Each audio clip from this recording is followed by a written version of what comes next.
দর্শক, এই মুহূর্তে আমরা অবস্থান করছি ঠাকুরগাঁওয়ের রানীশঙ্কৈল উপজেলার রাউতনগর বাজারের পাশে একটি ব্রিজ, কুলিক নদীর উপরে একটি ব্রিজ নির্মাণ হচ্ছে। এবং আমি যদি দেখাতে চাই, আমার পেছনে যে একটি ব্রিজ দেখতে পাচ্ছেন, আগে এখানে একটি জনগণের সুবিধার্থে কিন্তু এখানে একটি পুরাতন ব্রিজ ছিল। তার পরিপ্রেক্ষিতে কিন্তু সেই ব্রিজটি ভেঙে যায়। তারপরে কিন্তু আসলে একটি নতুন ব্রিজ নির্মাণের জন্য কোটি কোটি টাকা বাজেট পাস করা হয় এবং সেই কোটি টাকার বাজেটের কিন্তু এই ব্রিজের কাজটি চলমান রয়েছে।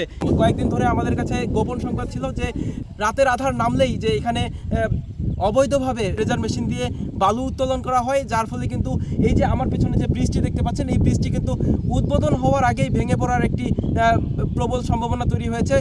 কোটি কোটি টাকার বাজেটের যে এই যে ব্রিজটি এভাবে ধসে পড়তে পারে বা উদ্বোধনের আগেই যদি ধসে পড়ে, তাহলে বিষয়টি আসলে জনগণ আসলে আমাদেরকে বারবার অবগত করেছে, এই বিষয়টি বারবার অবগত করেছে যে এই যে ড্রেজার মেশিন দিয়ে অবৈধভাবে বালু উত্তোলন করা হচ্ছে এবং সেই যে বালু খেকোদের বিরুদ্ধে প্রশাসন এখন পর্যন্ত কোনো ব্যবস্থা গ্রহণ করছে না, সেটি আসলে জনগণের মাঝে একটি উদ্বেগের বিষয় হয়ে দাঁড়িয়েছে। এবং আমরা এখানে এসে কিন্তু আমরা লক্ষ্য করেছি যে ড্রেজার মেশিন দিয়ে বালু উত্তোলনের যে সেট আপ রয়েছে, সব কিছু কিন্তু কমপ্লিট রয়েছে। অর্থাৎ রাতের আধার নামলেই এখানে ড্রেজার মেশিন দিয়ে বালু উত্তোলন করার সকল প্রক্রিয়া সম্পূর্ণ করা রয়েছে, শুধুমাত্র রাতের আধার নামাটাই বাকি।